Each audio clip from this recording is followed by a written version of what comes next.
pues bienvenidos todos, el alcalde de Campo de Cristela, por supuesto. Y nada, agradecer que nos hayas invitado a esto, Jesús, para poder dar oportunidad de presentar el libro de Fernando.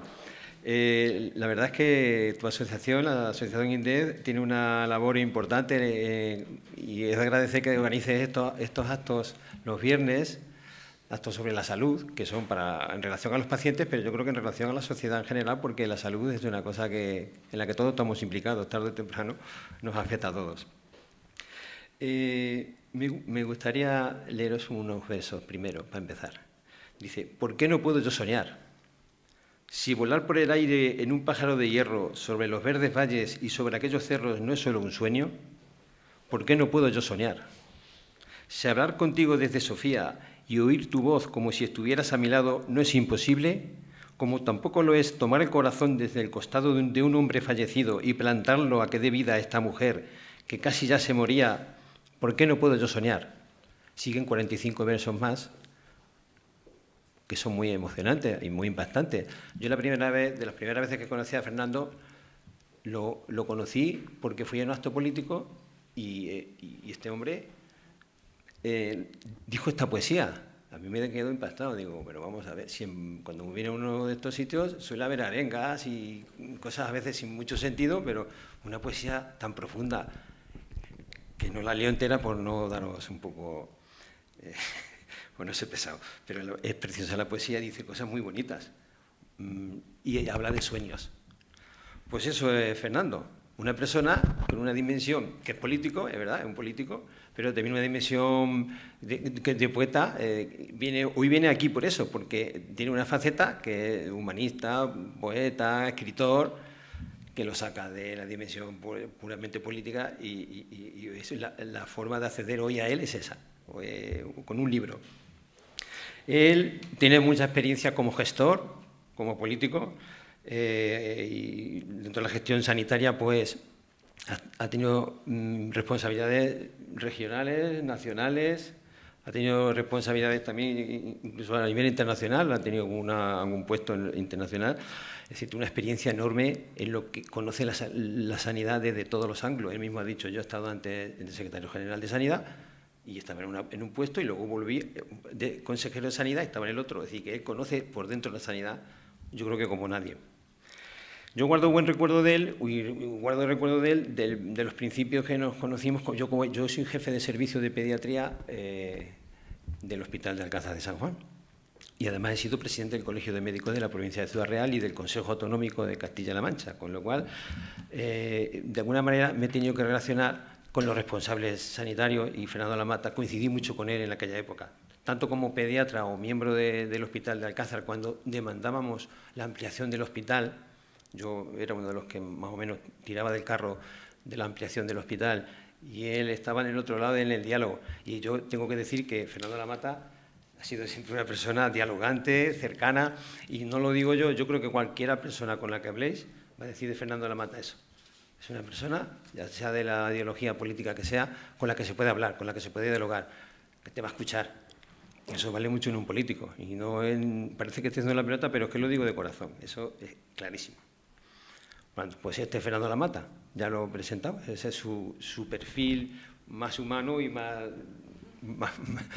poético, ¿no?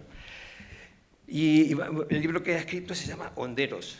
El título así suena como raro, ¿y eso de qué va? Honderos, ¿qué significa honderos? Pero bueno, ya lo resuelve. En el preludio del mismo libro ya hay un poeta que yo identifico, digo, este es él. Hay un tío de un personaje del libro que es un médico jubilado y que lee una poesía. Y digo, esto suena mucho a Fernando. Se parece mucho a Fernando. Y la poesía habla de honderos, se titula Honderos.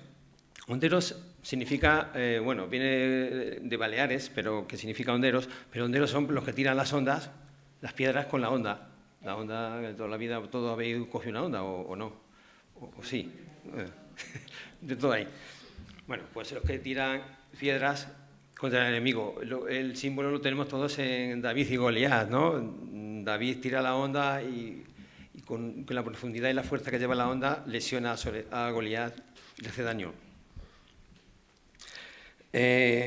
en este caso, honderos no es tirar piedras, no hay violencia por medio, lo que hay es lanzadores de ideas. Los honderos son los que lanzan ideas. El arma que utilizan, lanzan ideas pero con profundidad. Y esos son los personajes de su libro, los honderos.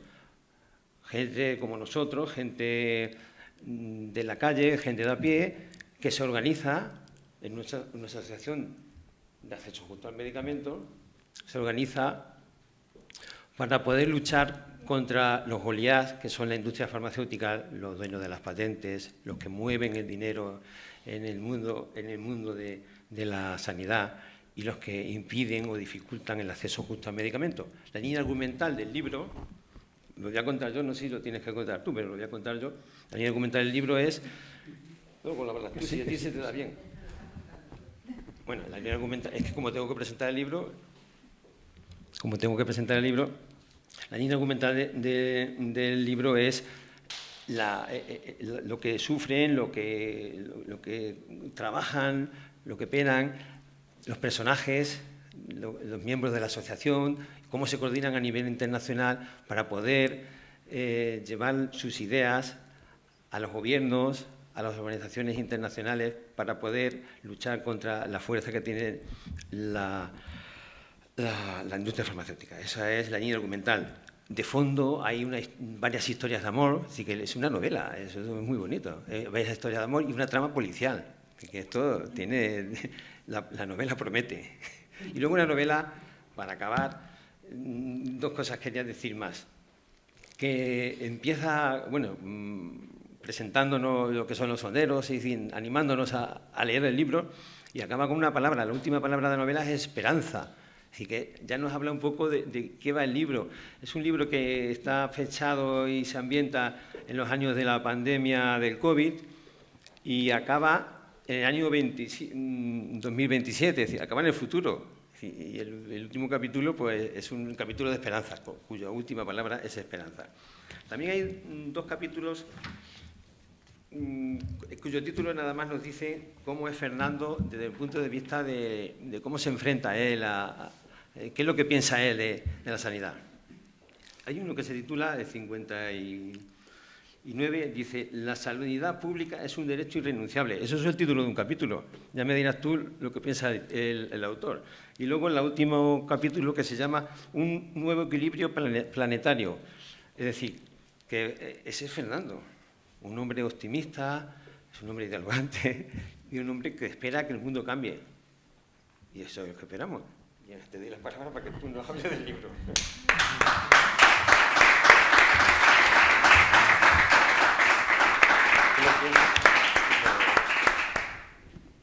Muchas gracias, Ramón, muchas gracias. Muchas gracias por la presentación. Muchas gracias a Jesús, Ignacio Meco por invitarme a estar en su casa, al alcalde por acompañarnos, Santiago, a Luis Perales, a tantas amigas y amigos que nos han querido acompañar a presentar esta criatura, este recién nacido, que es un atrevimiento del autor. Pero Ramón lo ha presentado muy bien. Ramón me tiene cariño, yo también le tengo cariño. Hemos peleado, hemos discutido fuertemente alguna vez. Hemos llegado también a acuerdos y siempre con la idea de mejorar, que es lo que nos ha movido siempre, intentar mejorar las cosas, ¿no? El libro, como dice Ramón, es una nueva forma de expresar en este formato literario una preocupación que vengo teniendo desde siempre, ¿no? Que es el intentar que la sanidad sea un derecho de todas las personas, el que sea de calidad, el que sea oportuna, que nos pueda resolver cuando tenemos un problema de salud esa necesidad. En un momento determinado hay una enfermedad, la hepatitis C, que se va por delante mucha gente, 10, 15 personas cada día en España, más o menos, la hepatitis C, porque derivaba en cirrosis y luego en muchos casos en cáncer, en fin, en un fallo que producía la muerte. Y aparece un medicamento, en el año 2013, antivirales de acción directa, el Sofosbuvir, alguno recordará el nombre comercial Sovaldi, que tenía la capacidad de reducir la carga viral de tal manera que esa persona cambiaba la vida, podía vivir. Y este es un medicamento eficaz, un medicamento que resolvía un problema de salud. ¿Cuál era la dificultad? El precio del medicamento. Sale en Estados Unidos a $84.000 por tratamiento. $1.000 por pastilla, 84 pastillas. Claro, eso muchos países no podían pagarlo. Muchos enfermos en Estados Unidos no podían pagarlo. Cuando viene a Europa, 2014, lo aprueba la Agencia Europea del Medicamento, llega a España, lo ve nuestra Agencia Española de Medicamentos y Productos Sanitarios, como viene ya aprobado por la EMA, por la Agencia Europea, pues ya entra en el sistema como comercializable, pero luego tiene que ir al Ministerio, a la Comisión de Precios, para aceptar la financiación pública. Y nosotros tenemos que ver en nuestro país si podemos pagar eso. Nos pedían 40.000 euros por tratamiento. El Ministerio se resiste y entonces intenta negociar, porque esos 40.000 los había aceptado ya Alemania. Como los ha aceptado Alemania, pues aquí tenemos que aceptar lo mismo. En ese tira y afloja pasa un año. En ese año murieron 10 personas cada día, por falta de acceso a un medicamento que ya estaba disponible. Esto nos conmovió al grupo de amigos, porque una de las personas que es parte de este tiene hepatitis C, y por lo tanto estuvo en el tris también de irse para el otro barrio. Salió adelante, por suerte, pero, como digo, otras personas no pudieron salir adelante. Que pasara eso en España, que hubiera un medicamento eficaz y seguro y que no pudiéramos atender a los pacientes, que hubiera compañeros. Yo recuerdo un compañero médico que tenía ese problema en el Hospital 12 de Octubre y el protocolo, cuando se autoriza la financiación al principio, se autoriza pero por unas pocas indicaciones, los casos más graves, más avanzados, F4, y no para los que estaban en fases iniciales. Y a lo mejor este compañero estaba en F3 y no entraba en el protocolo para poder ser tratado. Entonces, otro compañero pues hizo como el diagnóstico, afinarlo para que pudiera entrar en el tratamiento y salvar la vida. Estábamos en una situación que, claro, nos conmovió y nos animó a hacer esa asociación de acceso al medicamento. Esa asociación empieza a trabajar para ver por qué pasa esto.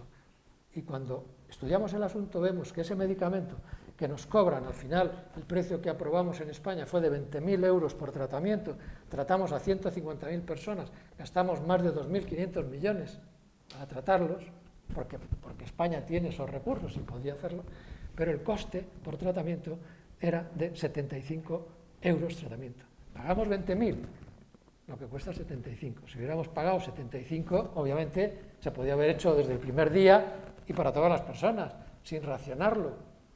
Desde el primer momento, no hubiera muerto esa gente que murió innecesariamente. ¿Por qué algo que cuesta 75 euros lo tenemos que pagar a 20.000? Lo que comentábamos antes, porque tienen el monopolio. Tengo el monopolio y yo tengo el monopolio. Y el monopolio se inventó para comerciar con bienes y servicios de distintas cosas, que puede ser aceptable para proteger a un inventor, a un innovador, que ha descubierto algo y dice, bueno, pues esto vamos a arroparle para que pueda seguir investigando. Le damos un beneficio, la sociedad le da un beneficio, que es la patente, para que durante un número de años no tenga competencia, pueda poner un precio más alto a ese producto, a ese televisor, a esa cámara fotográfica, a ese coche, a ese invento, y con eso recupera. Bueno, entonces el inventor pone un precio más alto, pero nunca va a ser abusivo.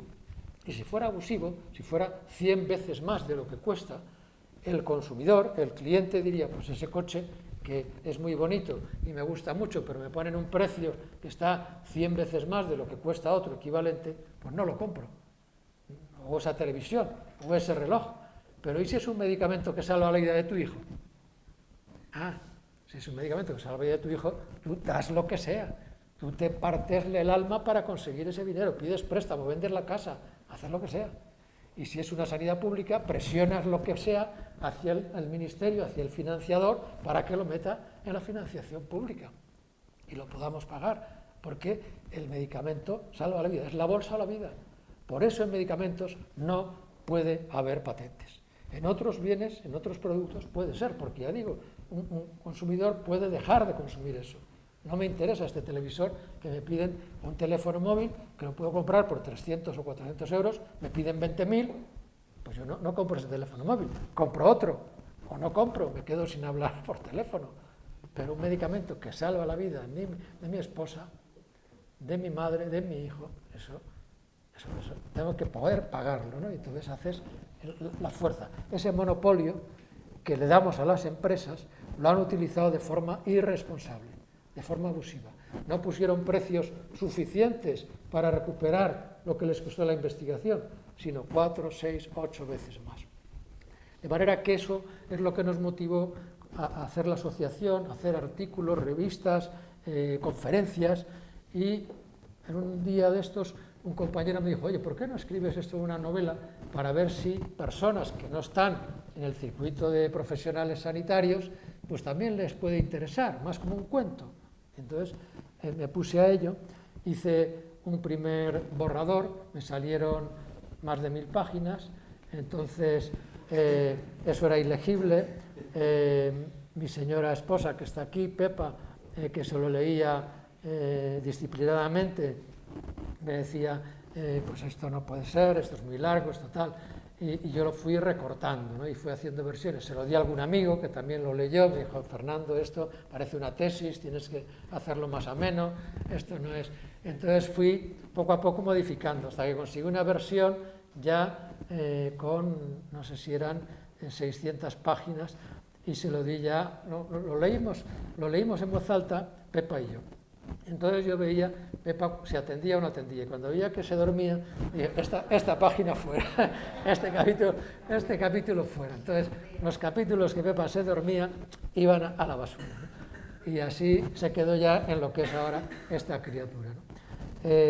Bueno, la novela surge en base a situaciones reales, está en torno al episodio de la hepatitis como un preámbulo. La doctora Marga, que es una residente de digestivo del Hospital Gregorio Marañón, conoce a estos jubilados y ve que esa asociación pues, le puede interesar, se apunta a la asociación de acceso justo al medicamento, y dentro de 5 años, pasan 5 años, y entonces aparece la COVID. Y aquí, bueno, pues está la situación que todos hemos vivido, una situación complicada en la que, pues, la asociación está intentando que los medicamentos y vacunas que se puedan descubrir sean accesibles a todas las personas en todo el mundo, y no solamente a unos pocos privilegiados. Entonces empieza esa lucha que se va haciendo entre las asociaciones, los gobiernos y la industria farmacéutica. Los personajes de las asociaciones, está el más veterano, Pedro García, está gente de la coordinadora europea, Elsa Cantor, Jonathan, Farham, y estos personajes, bueno, van intentando sensibilizar a la población, organizar actividades como las que hacéis vosotros, ruedas de prensa, manifestaciones, en fin, escritos, propuestas a los gobiernos, entrevistas. Entonces van haciendo esa labor. A partir de ahí, pues la trama se va complicando, como dice ya un poco policíaca.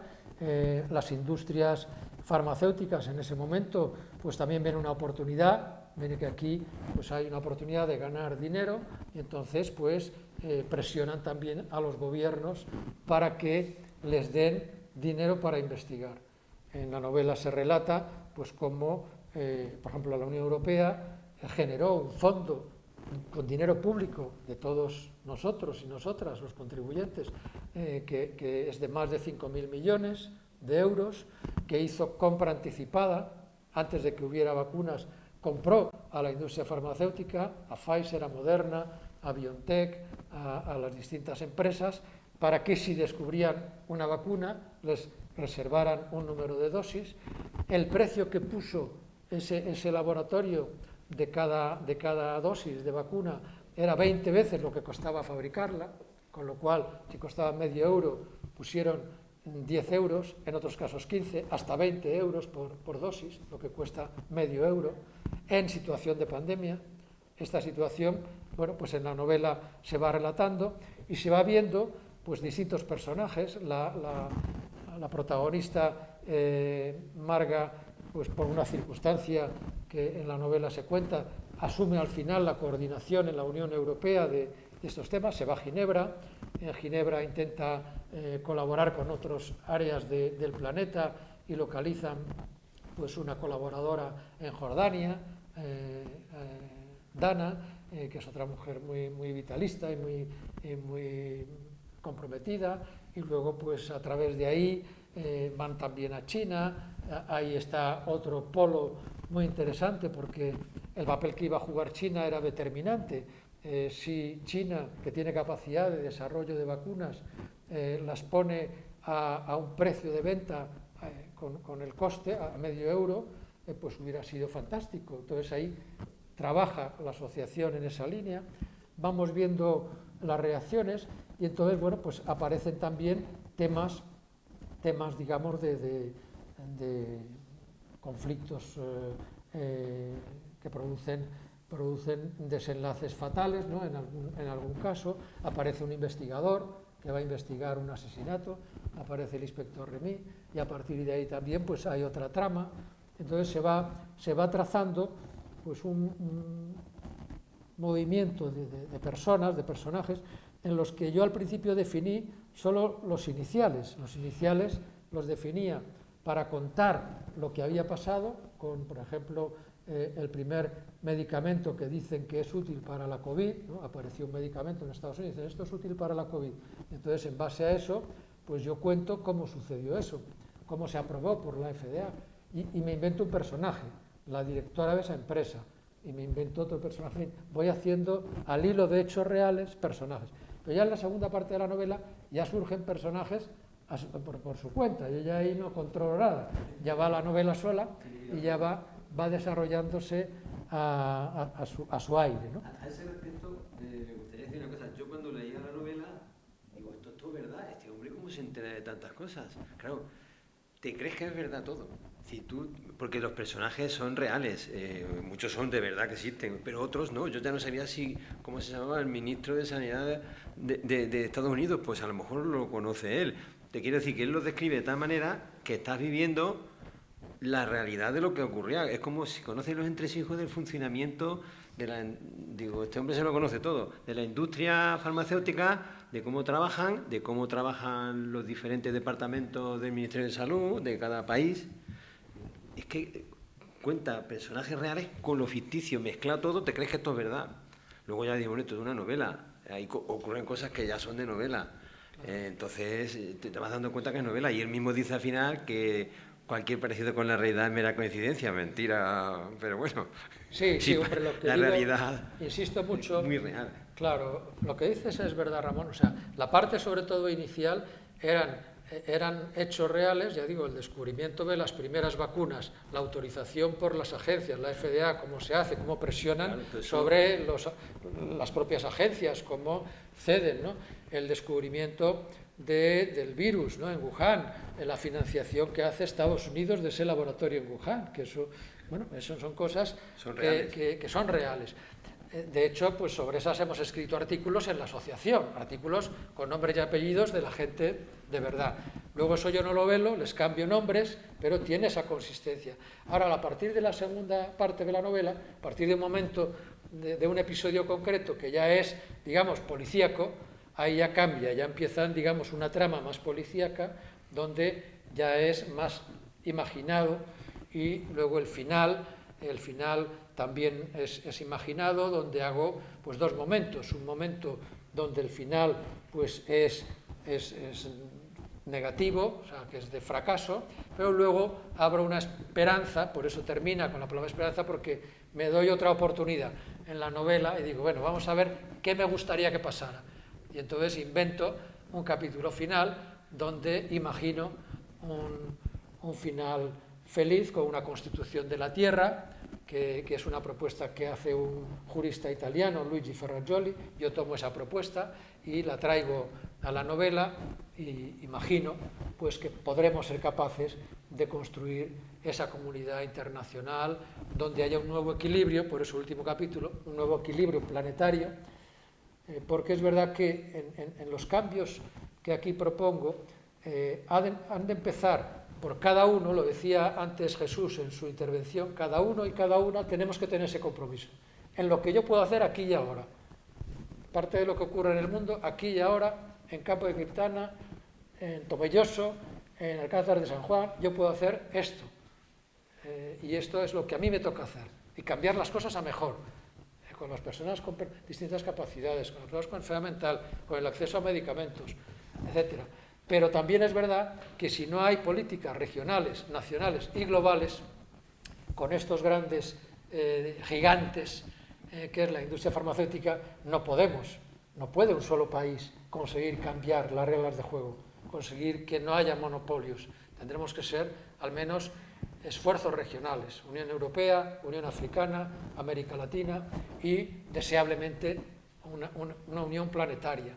En este momento, y a raíz de la pandemia, lo comentábamos antes con la presidenta, está discutiéndose en la OMS un nuevo tratado de pandemias.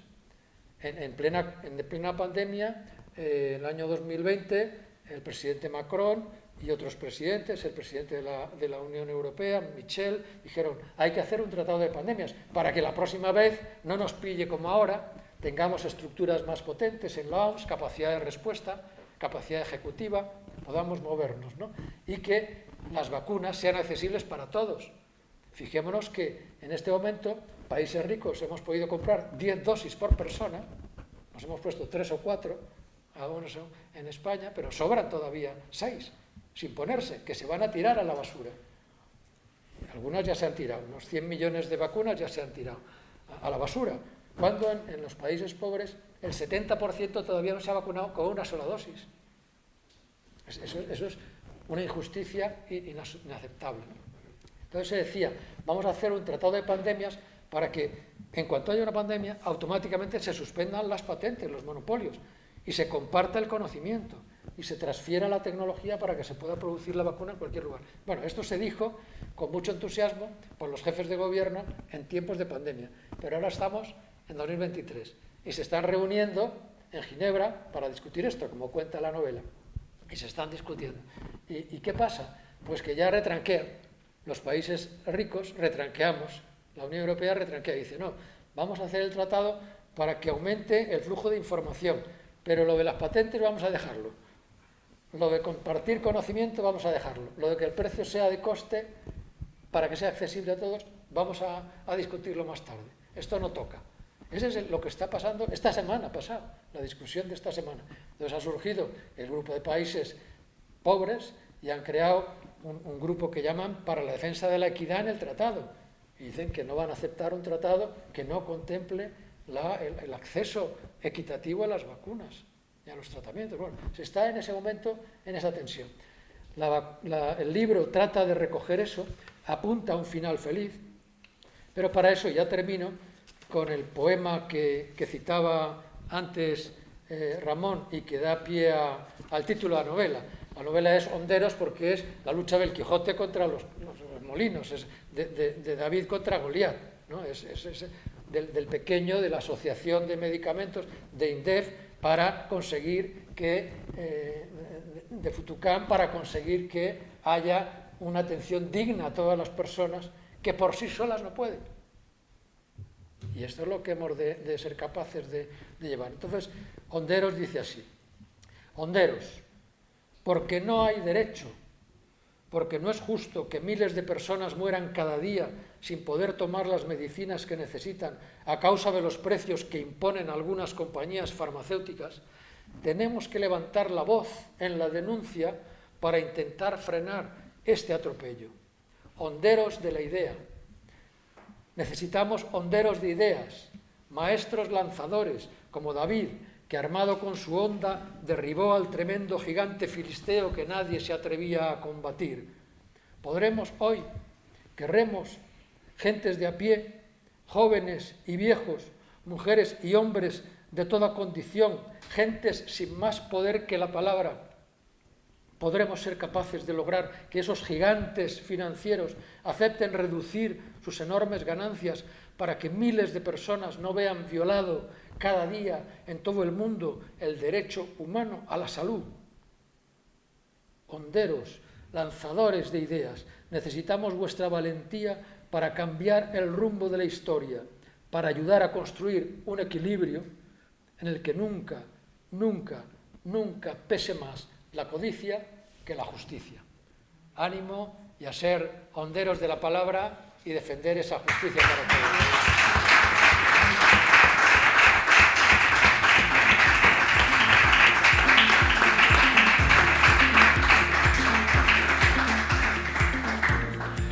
Muchas gracias. No sé si queréis comentar alguna palabra que quiera. Venga, Santiago, por favor.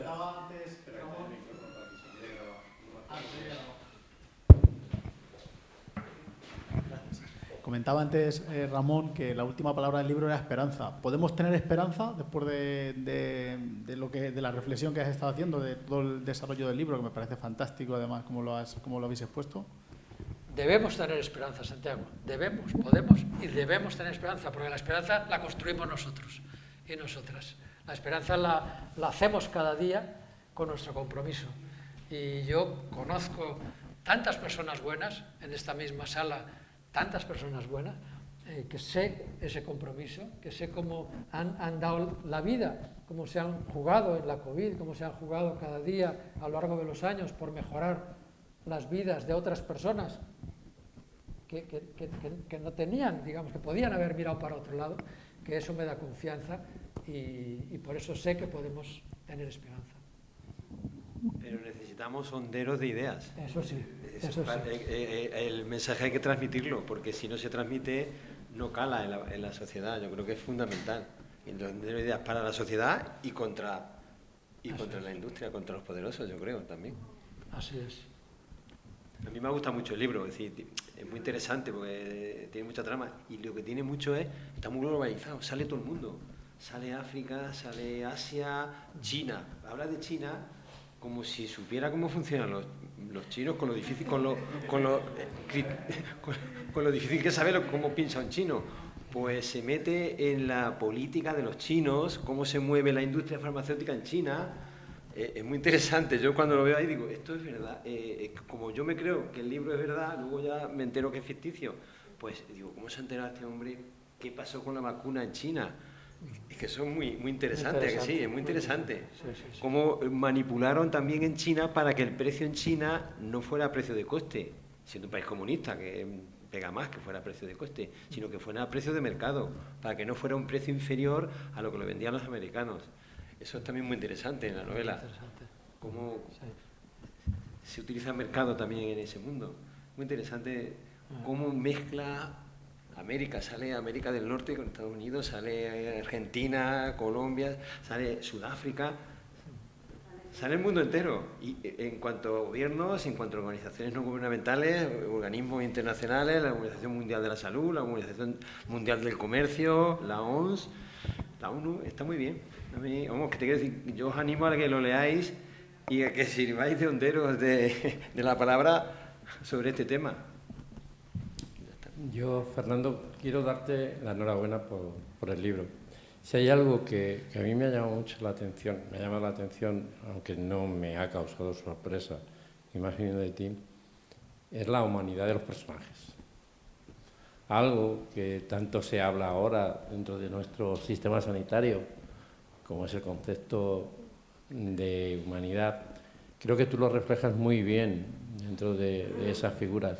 Esa preocupación de Mari Carmen cuando sale de esa reunión y ve, eso se siente, y yo lo he vivido con mucha gente, tú lo decías, y yo sé que en esta sala hay mucha gente que vive la preocupación por los demás de esa manera.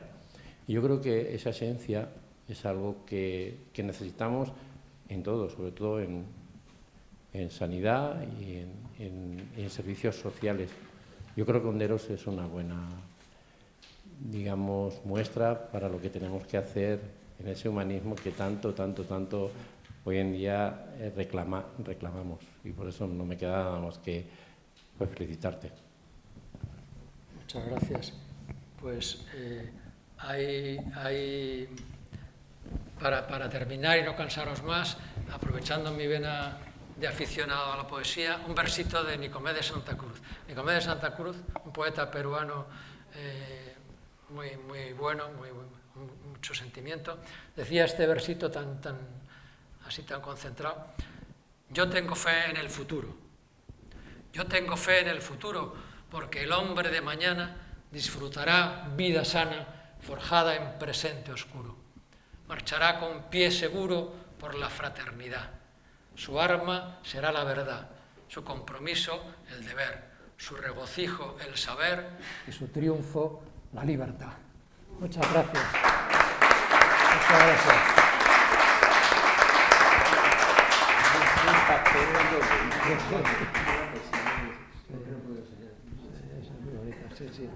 Sí, ¿por qué no puedo yo soñar? Decía, ¿por qué no puedo yo soñar? Esa, no sé si me acordaré de memoria, pero... Ah, tienes ahí, sí. ¿Por qué no puedo soñar? Si volar por el aire en un pájaro de hierro, sobre los verdes valles, sobre aquellos cerros, no solo en sueño, ¿por qué no puedo yo soñar? Si hablar contigo desde Sofía y oír tu voz como si estuvieras a mi lado no es imposible, como tampoco lo es tomar el corazón desde el costado de un hombre fallecido y plantarlo a que dé vida a esta mujer que casi ya se moría, ¿por qué no puedo yo soñar?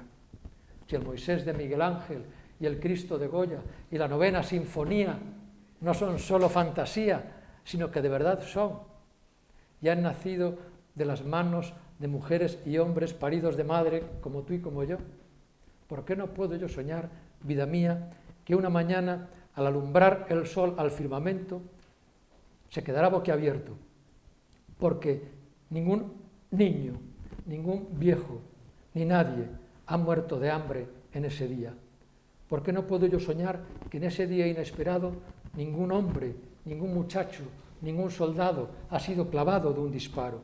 Soñar también que ninguna mujer fue violada en el atardecer de ese día misterioso.